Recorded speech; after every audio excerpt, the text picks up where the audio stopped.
शिवाय हरि ओम नमो शिवाय।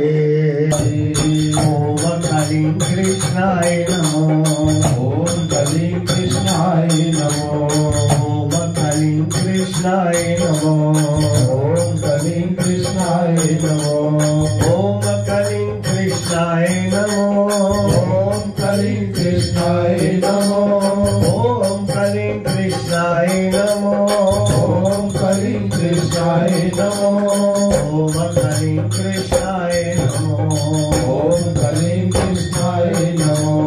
ओम नमो भगवते वासुदेवाय, ओम नमो भगवते वासुदेवाय, ओम नमो भगवते वासुदेवाय, ओम नमो भगवते वासुदेवाय, ओम नमो भगवते वासुदेवाय, ओम नमो भगवते वासुदेवाय, ओम नमो भगवते वासुदेवाय, ओम नमो भगवते वासुदेवाय, ओम नमो भगवते वासुदेवाय, ओम नमो भगवते वासुदेवाय, ओम नमो भगवते वासुदेवाय, ओम नमो भगवते वासुदेवाय। बोल सद्गुरुदेव महाराज की, परम पूजनीय महात्मा ज्ञानगिरी जी महाराज की जय। बोल शंकर भगवान की जय। बोल सियापति रामचंद्र महाराज की जय। पवन सुत हनुमान की जय। बोल राधा कृष्ण भगवान की जय। बोल गीता माता की जय। बोल गंगा जमुना सरस्वती माता की जय। सच्चिया जोता वाली माता तुम्हारी सदा ही जय। गुरु रूप सत्संग जी, बस 1-2 दिन पाठ है, उसके बाद कीर्तन और पाठ का भोग। समय नजदीक आ रहा है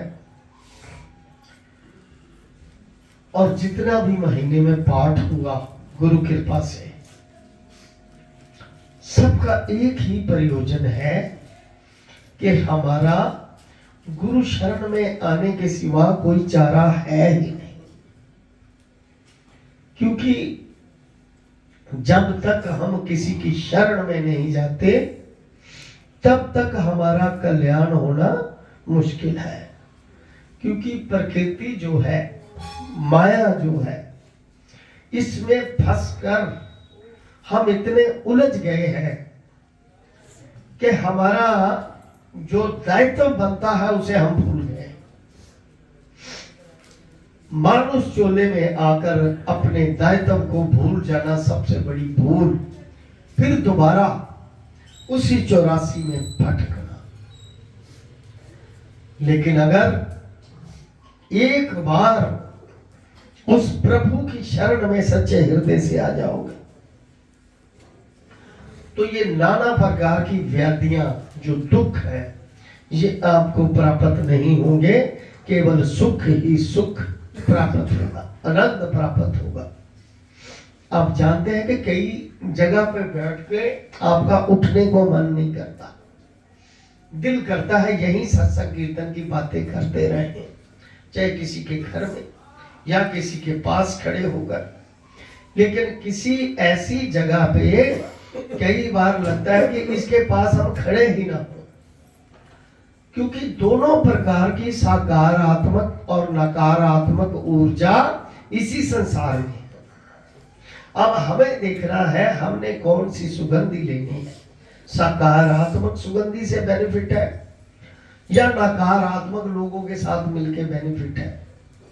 ये दोनों में बाइफरकेट अपने आप को करना है। अपनी ऊर्जा, अपनी ऊर्जा कौन सी है भाई? ईश्वर की ऊर्जा जो है आपके अंदर, अंश मात्र जो है वो उसी की ऊर्जा है। वो शंकर भगवान की सियावर राम जय जय राम, सियावर राम जय जय राम, मेरे प्रभु राम जय जय राम, मेरे प्रभु राम जय जय राम, करो कल्याण सीताराम, करो कल्याण सीताराम। 27वां अध्याय आइए। प्रेत कहने लगा, हे पथिक, मैं इस समय तुम्हारे पास जो ये गंगा जल है मांगता हूं, क्योंकि मैंने इसका बहुत महात्म सुना है। बोल गंगा मैया की जय। मैंने इस पर्वत पर गंगा जल का बड़ा अद्भुत आश्चर्य देखा था, इसलिए मैं जल मांगता हूं, क्योंकि मैं प्रेत योनि में अति दुखी हूं। एक ब्राह्मण अनधिकारी को यज्ञ कराकर ब्रह्म राक्षस हो गया। अनअधिकारी को यज्ञ कराकर, जिसका अधिकार ही नहीं यज्ञ करना। अब ब्राह्मण कौन होता है? जो वेद पाठी हो, सदा मंत्रों का उच्चारण करता हो। जब मंत्रों का उच्चारण उसके मुख से बार बार निकलेगा तो जीवा पे माता सरस्वती का भी वास होगा, वो आशीर्वाद देने की भी पावर रखता होगा। उससे अगर यज्ञ करवाते हो तो वो सफल है। पर जिसको मंत्रों का नहीं पता, कुछ आता नहीं, उससे यज्ञ कराओगे, अनधिकारी उसे कहते हैं, जिसका कोई अधिकार ही नहीं है यज्ञ करना। तो ब्रह्म राक्षस की योनि तक आदमी जा सकता है। बोल शंकर भगवान की जय। हमारे साथ 8 वर्ष तक रहा। उसके पुत्र ने उनकी अस्थियों को इकट्ठा करके गंगा में कनखल स्थान में गिरवा दिया। उसी समय में राक्षस त्याग कर सदगति को प्राप्त हुआ। बोल शंकर भगवान की। यानी कि गंगा जल से केवल कनखल में अस्थियां तरवाकर सदगति को प्राप्त हुआ। कहते हैं राक्षस, ये मैंने प्रत्यक्ष देखा है। ब्रह्म राक्षस ने ये बात सुना है, इसलिए मैंने तुमसे प्रार्थना की कि मैंने पहले जन्म में तीर्थ स्थानों में बड़े बड़े दान लिए थे और उनका प्रायश्चित नहीं किया था। दान भी किसी किसी को बचता है, लेना नहीं चाहिए। धर्म का दान, धर्म के दान में से कोई चीज खाना, पैसा खाना, द्रव्य खाना, ये बचता नहीं। वो शंकर भगवान की, ये धर्म का पैसा धर्म में लगना चाहिए। कहता मैंने प्रायश्चित नहीं किया था, इससे मैं हजारों वर्ष तक प्रेत योनि में, जिसमें अन्न और जल मिलना अति दुर्लभ है, न खाना मिलता है वहां, न जल मिलता है प्रेत योनि में, सुगंधियां आती है, उससे आदमी तृप्त नहीं होता, अति दुर्लभ है और दुख पा रहा हूं। इस योनि में मुझको हजारों वर्ष बीत गए। इस समय आप जल देकर मेरे प्राणों को जो कंठ तक आ गए हैं बचाओ। कुष्ठ आदि रोग से भी मनुष्य प्राणों को त्याग करने की इच्छा नहीं करता। किसी इंसान को कोढ़ लग गया हो तो वो भी अपने प्राण नहीं त्यागता। वो चाहता ही नहीं कि मेरे प्राण निकल जाए, वो यही चाहेगा मेरा कोढ़ ठीक हो जाए। देव ड्यूटी कहने लगे कि ऐसे उस प्रेत के वचन सुनकर वह ब्राह्मण बड़ा विस्मित हुआ और अपने मन में विचारने लगा कि संसार में पाप और पुण्य के फल अवश्य आ पड़ते हैं। देव दानव मनुष्य कीड़े मकोड़े भी रोगों से पीड़ित होते हैं। बाल तथा वृद्धों को मरण, अंधा तथा कुबड़ापन, ऐश्वर्य, दरिद्रता, पांडिताई और मूर्खता सब कर्मों से ही होती है। कर्म अच्छे हो तो पांडित, पांडित मतलब पंडित विद्वान, कर्म बुरे हो तो मूर्ख। इस कर्म भूमि में जिन्होंने न्याय से धन इकट्ठा किया वे धन्य है। यानी कि ईमानदारी से पैसा जिसने कमाया वो धन्य है। ये सुनकर प्रेत गदगद वाणी से बोला कि हे पथिक, मैं जानता हूं कि वाणी से बोला आप सर्वज्ञ हो, आप मुझको जीवन का आधार जल इस प्रकार दो जैसे मेघ चातक को देता है। तब पथिक कहने लगा कि हे प्रेत, मेरे माता पिता भृगु क्षेत्र में बैठे हैं, मैं उन्हीं के लिए जल लाया हूं। अब बीच में तुमने गंगा के संगम का जल मांग लिया। अब मैं इसी धर्म संदेह में पड़ गया कि क्या करूं, परंतु मैं यज्ञों को इतना नहीं मानता जितना प्राण रक्षा को मानता। किसी के प्राणों की रक्षा करना ये सबसे बड़ा धर्म है। कहते यज्ञ छोड़ दो, आरती छोड़ दो, सब कुछ छोड़ दो, लेकिन अगर प्राण किसी के निकल रहे हैं और आपके कारण उसके प्राण बच सकते हैं, चाहे कोई भी विधि हो, तो कहता है उसी को पहले देखो। आपका जो धर्म बनता है प्राणों की रक्षा करना। सियावर राम जय जय राम, जय जय राम, राम जय जय राम, करो कल्याण सीताराम, करो कल्याण सीताराम, बोल शंकर भगवान की जय। कहता है इसलिए प्रेत को जल देकर तृप्त करके माता पिता के लिए फिर जल लाऊंगा। कहते अब मेरी ड्यूटी बनती, मैंने प्रेत को जल दूं जो सामने आ गया। लोमच जी कहने लगे कि इस प्रकार उस पथिक ने गंगा जमुना के संगम का जल उस प्रेत को दिया। उस प्रेत ने प्रीति पूर्वक जल को पिया। उसी समय वह प्रेत शरीर को छोड़कर दिव्यधारी हुआ। केरल कहने लगा कि बिंदु मात्र गंगा जल में वह प्रेत मुक्त हो गया। हम समझते हैं कि ब्रह्मा जी भी इस जल के गुण का वर्णन नहीं कर सकते, नहीं तो महादेव जी इस जल को मस्तक पर धारण क्यों करते? गंगा जी को मस्तक पर भगवान शंकर जी ने क्यों जटा पे धारण किया? क्योंकि इसी से ही सबका कल्याण होता है। इस संसार में जो मनुष्य काया, वाचा और मन शास्त्र के पापों से रंग गए हैं, वे गंगा जल के बिना नहीं धुलते। संसारिक चीज जो माया के अंदर आके जिन्होंने जो पाप किए हैं, वो गंगा जल से स्नान करके उसके पाप धुल सकते हैं, वैसे नहीं। लेकिन ये साथ साथ ध्यान रहे कि आपकी मनसा वाचा कर्म से ये मन में जरूर बात हो, शुद्ध भावना से, कि मैंने पापों का त्याग किया और आज से मैं धर्म के कार्य में रत हूं, मेरा पापों का नाश कर। बोल शंकर भगवान की। गंगा जल के सेवन से सदा सन्मुख खड़ी रहती है मुक्ति।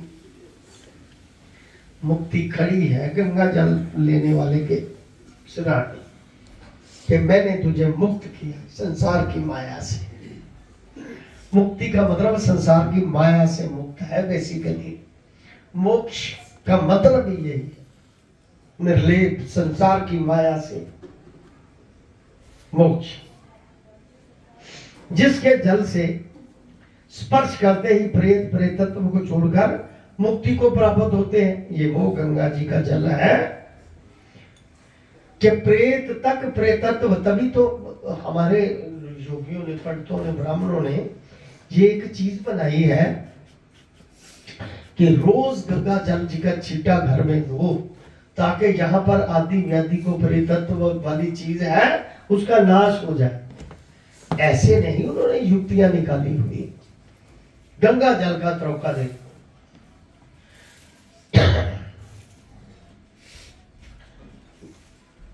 प्रेतत्व को छोड़कर मुक्ति को प्राप्त होते हैं। जो गंगा स्नान करता है वह वैष्णव पद को पाता है। यदि संबंधी लोग जल से तर्पण करें तो नरक में रहने वाले पितर लोग स्वर्ग में चले जाते हैं। अगर कोई रिश्तेदारी हो, संबंधी, ब्लड खून का रिश्तेदार, वो इस तर्पण करे, तर्पण का मतलब उसका नाम लेकर कि मेरे जितने भी पितृगण अवगत अवस्था में है, वो नरक से निकलकर पितृलोक, स्वर्ग लोक को चले जाए या देव रूप बन जाए, तो नरक में रहने वाले पितर लोग स्वर्ग को चले जाते हैं। ऐसी गंगा जी का महात्म है।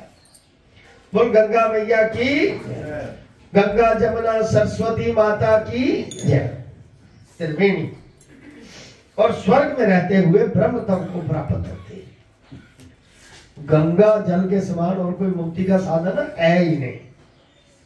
इसीलिए कहते हैं कि माघ महीने में गंगा जी का जल डाल के स्नान किया करो, 1 महीना पूरा, वो भी गंगा जल के समान है। क्योंकि अगर कहा गया कि लाखों मील दूर भी अगर कोई गंगा का नाम ही लेता है, जल की तो बात अलग, अगर नाम ही लेता है तो उसका भी मोक्ष हो जाता है। गंगा की हवा जिसको स्पर्श करके जाती है उसका भी कल्याण हो जाता है। इतना महात्म है गंगा जी का, जिसको भगवान शंकर जी ने सर पे जटा पे धारण किया था, उस गंगा का इतना महात्म है। तो पितरों का नाम लेकर गंगा जल से क्यों नहीं मुक्ति होगी?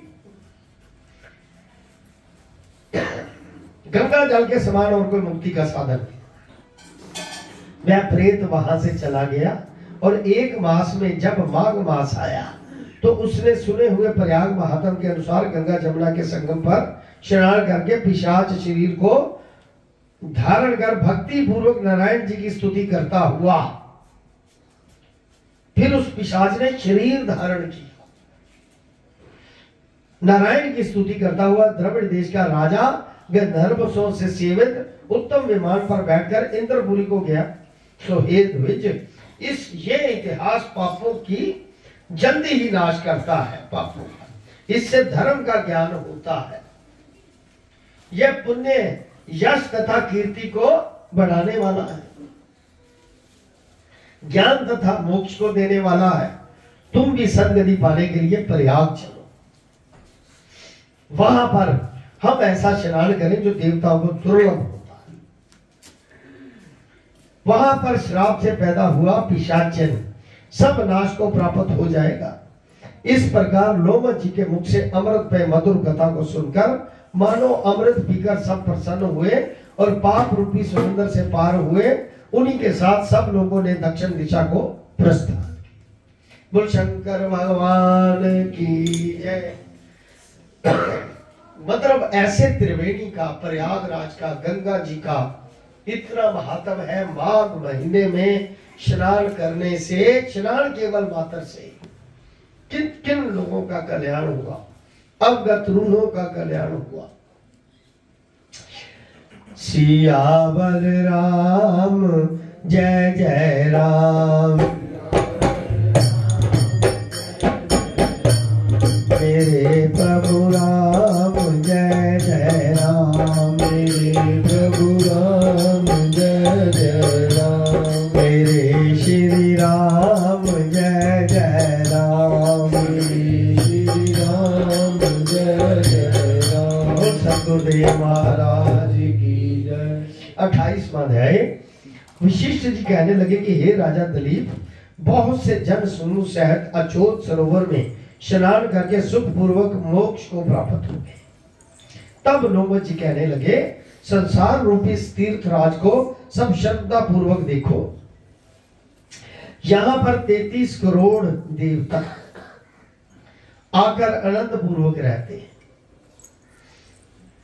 ये अक्षय वट है जिसकी जड़ें पताल तक गई हैं और मार्कंडेय ऋषि परले के समय जिस भगवान के मुख में रहते हैं वे भगवान इसी अक्षय वट का आश्रम लेते हैं, आश्रय लेते हैं। यही शिव जी की प्रिय भक्ति भागीरथी है जिसकी सिद्ध लोग सेवा करते हैं। यह गंगा स्वर्ग के हेतु पताका है। इसका जल पीने मात्र से ही मनुष्य मुक्त हो जाता है, पीने मात्र से ही मुक्त हो जाता है। ऐसे गंगा जी का मतलब महत्व है। हे मुनि, सभी प्राणी इस नदी को यमुना से मिली हुई पाते हैं। इनका संगम बड़े पुण्य से प्राप्त होता है। इनके स्नान से जन्म मृत्यु रूपी दावानल से कोई नहीं पाता, परंतु ज्ञान प्राप्त करके मुक्त हो जाता है। यहाँ पर स्नान करने से सभी प्राणी बिना ज्ञान के भी मुक्त हो जाते हैं। इसलिए ब्रह्मा जी ने यहाँ यज्ञ करने की इच्छा की थी। इसी संगम में ब्रह्मा जी ने भी यज्ञ करने की इच्छा की थी। इसी संगम में भगवान विष्णु ने स्त्री प्राप्ति की इच्छा से स्नान करके लक्ष्मी जी को प्राप्त किया था। वो शंकर भगवान ने की। यहां पर त्रिशूलधारी शिव जी ने त्रिपुर दैत्य को मारा था। यानी कि वो त्रिवेणी का भी महत्व इसीलिए है वहां पर। ब्रह्मा विष्णु महेश भी उनका वहां पर हाजिरी लगी है, प्रेजेंटेशन है उनकी, उनका महत्व है। शिव जी ने त्रिपुर दैत्य को मारा था यहाँ पर। और प्राचीन काल में उर्वशी स्वर्ग से गिरी थी तथा स्वर्ग पाने की इच्छा से यहाँ पर स्नान करने से नहुष कुल के राजा यजाति ने वंशधर पुत्र प्राप्त किया। यहाँ पर इंद्र ने प्राचीन काल में धन की इच्छा से स्नान किया था और माया से कुबेर के सब धन को प्राप्त किया था। यानी कि हर इच्छा त्रिवेणी संगम के स्नान से पूरी होती है। यहाँ का सुख भी, भौतिक वार्ता का सुख भी और मोक्ष का सुख भी उस त्रिवेणी संगम में होगा। माया से कुबेर के धन को प्राप्त किया था। प्राचीन काल में नारायण तथा नर ने हजारों वर्ष तक प्रयाग में निराहार रहकर उत्तम धर्म किया था। अब देखो अर्जुन का कितना पुण्य होगा। कहते हैं हजारों वर्ष, प्राचीन काल में हजारों वर्ष तक नर और नारायण। नर कौन है?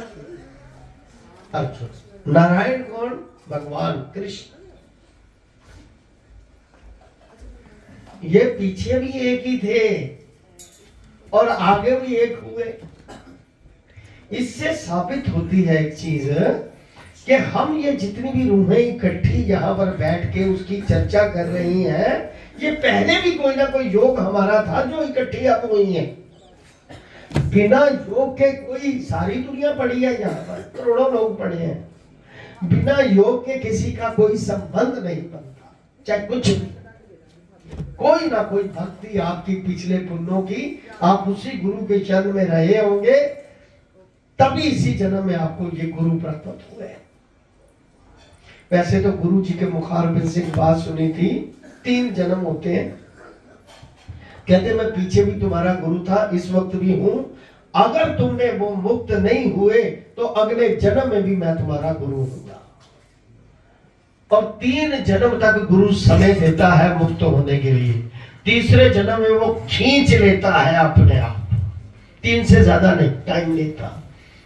एक बार स्वामी राम तीरथ जी जा रहे थे, बारिशों के दिन थे, तो एक सांप के मुंह में मेढक था। चेलों के साथ जा रहे थे। किसी शिष्य ने कहा स्वामी जी ये मेढक ट्रे ट्रे ट्रे कर रहा है, 1 बार 2 बार, ये लगातार करे जा रहा है। देखा तो सांप ने मेढक पकड़ा, आधा अंदर आधा बाहर। कहते ये क्या है? ये ना निकल रहा है ना छोड़ रहा है। कहता ये नकली सांप है, डोडा सांप इसे कहते हैं बंगाल में, पानी वाला सांप। कहता है असली सांप होता तो 3 बार गिराया मैक्सिमम होता है, तीसरी बार निकल जाता है। इसलिए जो असली गुरु होता है 3 बार समय तुमको देता है। एक बार गुरु की प्राप्ति हो गई, उसने कहा अभी भी बाज आ जाएगा तो ठीक है, जब नहीं फिर छाती पे चढ़ के दवा मुंह पे डाल के फिर ले जाता है।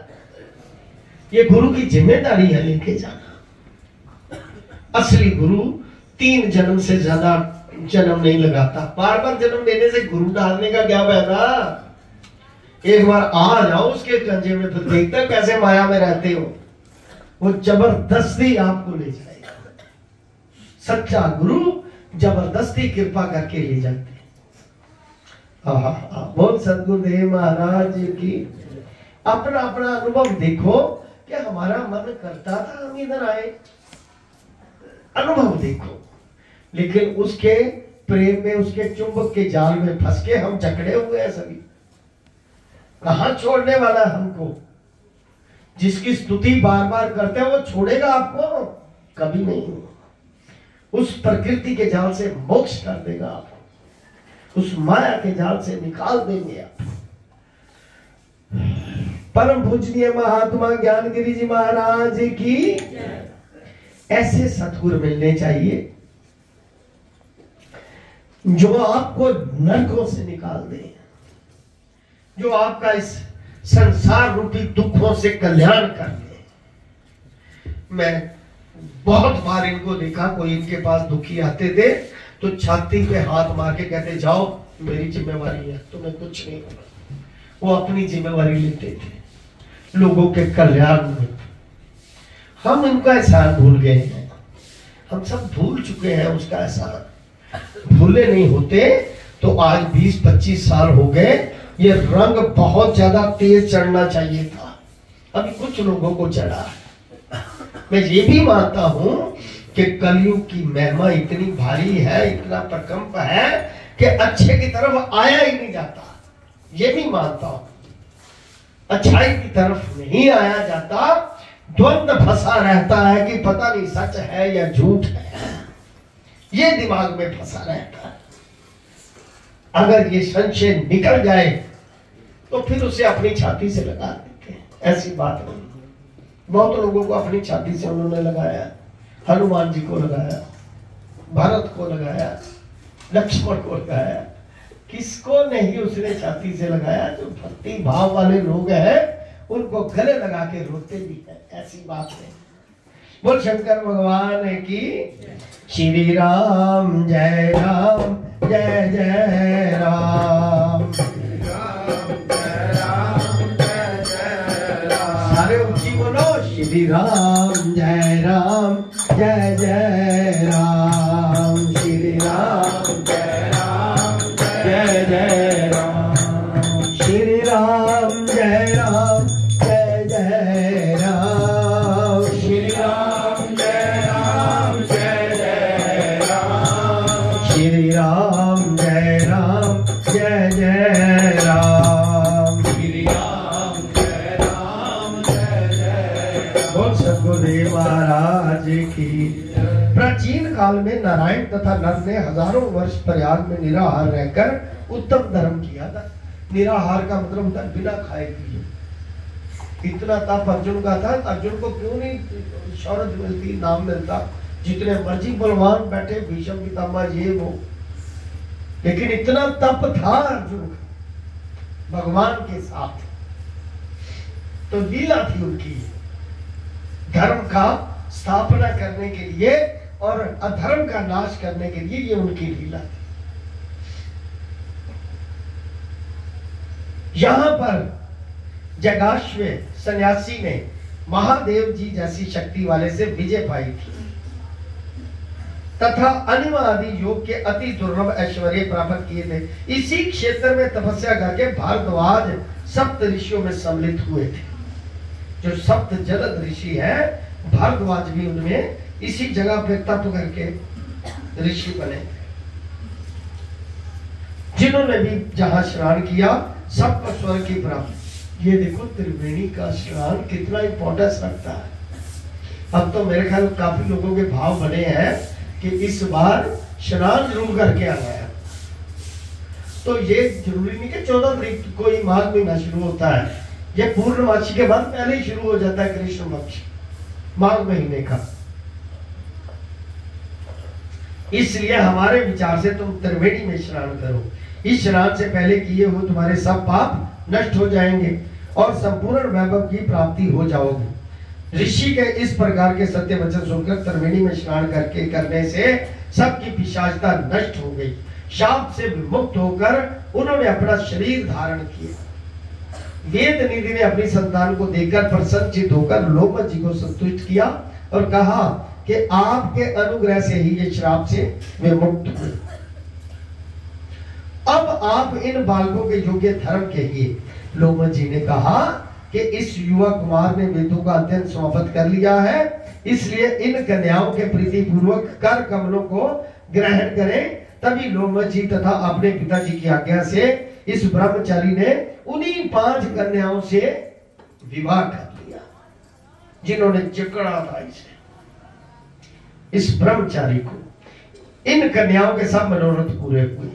जिसके घर में लिखा हुआ ये महात्म पूजा जाता है, वहां नारायण पूजे जाते हैं।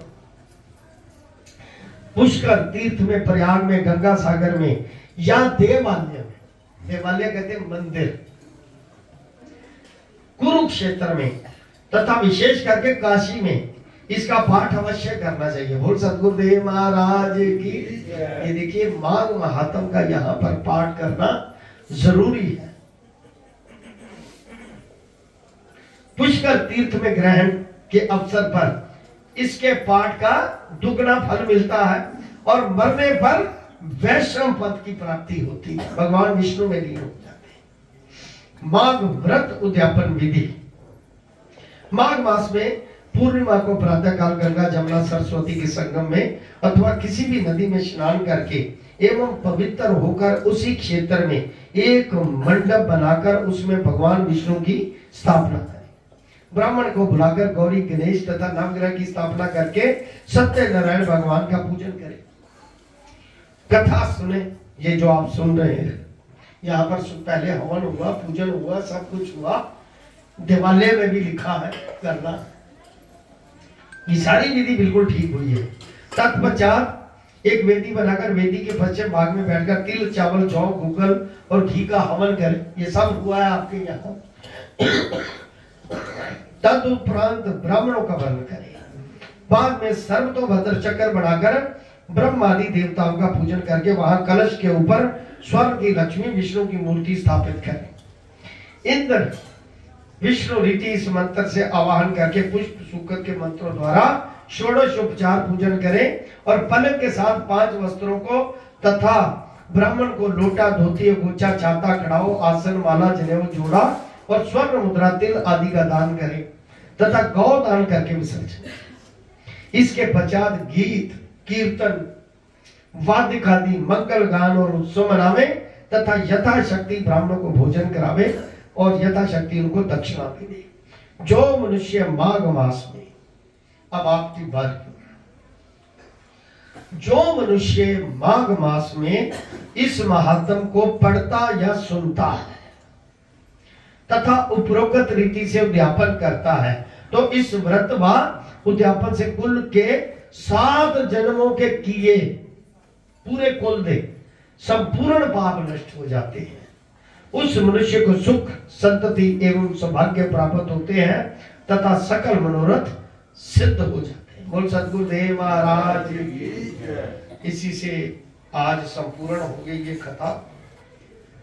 कल भगवान विष्णु की नारद पुराण से जो जांच छोड़ी थी वहां से 1-2 प्रसंग है, बहुत अच्छा वो होगी रात से 2-3 दिन।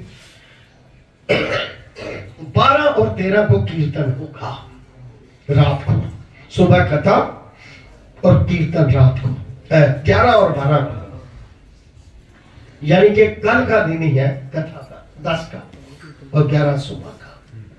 तो आइए बड़े प्यार से ओम नमो शिवाय, हरि ओम नमो शिवाय, ओम नमो शिवाय, ओम नमो शिवाय, ओम नमो शिवाय, ओम नमो शिवाय, ओम नमो शिवाय, ओम कलिं कृष्णाय नमो, ओम कलिं कृष्णाय नमो, ओम कलिं कृष्णाय नमो, ओम कलिं कृष्णाय नमो, ओम कलिं कृष्णाय नमो, ओम कलिं कृष्णाय नमो, ओम कलिं कृष्णाय नमो, ओम कलिं कृष्णाय नमो। बोल सद्गुरुदेव महाराज की जय। प्यार मैनू मिलिया, मैं दुनिया तो होर की लेना, एक तेरा प्यार मैनू मिलिया, मैं दुनिया तो होर की लेना, एक तेरा प्यार मैनू मिलिया, मैं दुनिया तो होर की लेना, एक तेरा प्यार मैनू मिलिया, मैं दुनिया तो होर की लेना, करी करीना दूर कदमा तो करीना दूर कदमा तो करीना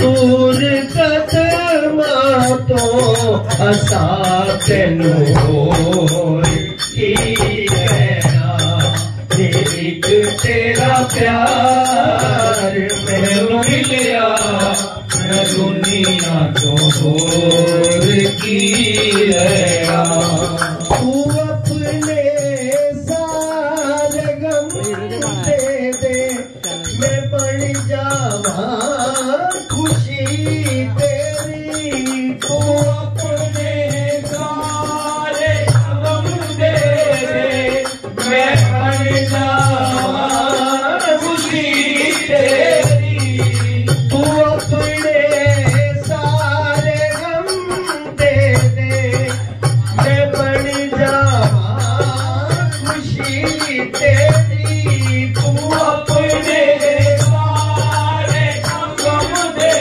दे मैं बढ़ जावा खुशी तेरी बना की तेरा परछावा जदों तक जिंदगी मेरी बड़ा ही तेरा परछावा जदों तक जिंदगी मेरी जदों तक जिंदगी मेरी मोहब्बत के सहारे ते मोहब्बत के सहारे ते हसा दिन चार जी रहना एक तेरा प्यार मैनू मिलिया मैं दुनिया तो होर की रहना करीना दूर कदमा तो करीना दूर कदमा तो असा तेनू होर की कहना एक तेरा प्यार मैनू मिलिया मैं दुनिया तो होर की रहना तेरे तो दूर करते नहीं मेरी तकदीर होवेगी तेरे तो दूर करते नहीं मेरी तकदीर होवेगी मेरा दिल चीर के तक ले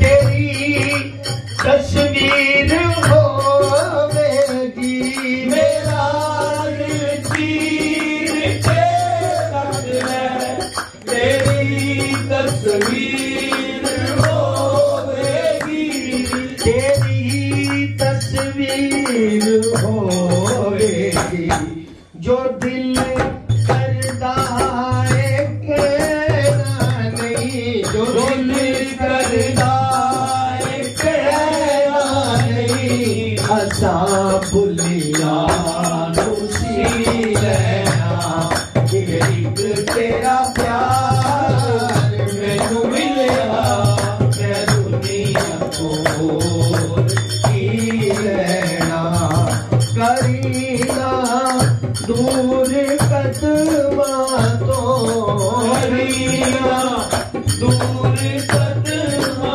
तो करीना दूर कदमा तो असा तेनू होर की कहना एक तेरा प्यार मैनू मिलिया मैं दुनिया तो होर की रहना मैं दुनिया तो होर की रहना मैं दुनिया तो होर की रहना। बोल सतगुरुदेव महाराज की जय।